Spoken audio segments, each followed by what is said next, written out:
Ever wondered how a crunchy cucumber transforms into a tangy, flavorful pickle? Today, I'm breaking down exactly how it happens, how long it takes, and a few flavor twists people love.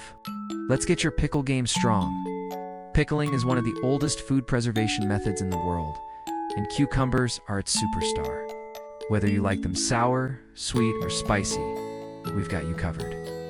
First, start with fresh, firm cucumbers.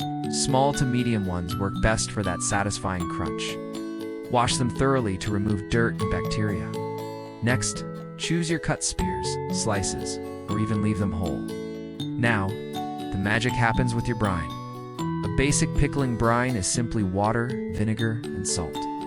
Heat it up until the salt dissolves, then pour it over your cucumbers in a sterilized jar. If you're making quick refrigerator pickles, you can start tasting them in about 24 hours. But the flavor really shines after 3 to 5 days.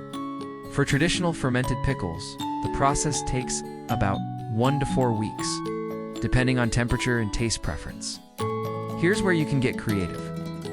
Garlic dill, classic fresh dill, garlic cloves, and a few peppercorns, sweet bread and butter, sugar, mustard seeds, and onion slices, spicy kick, red pepper flakes, jalapeno slices, or whole dried chilies, exotic twist, coriander seeds, fennel, or even curry powder for a unique bite. Always make sure your cucumbers are fully submerged in the brine to prevent spoilage, and store them in the fridge or a cool, dark place depending on your method.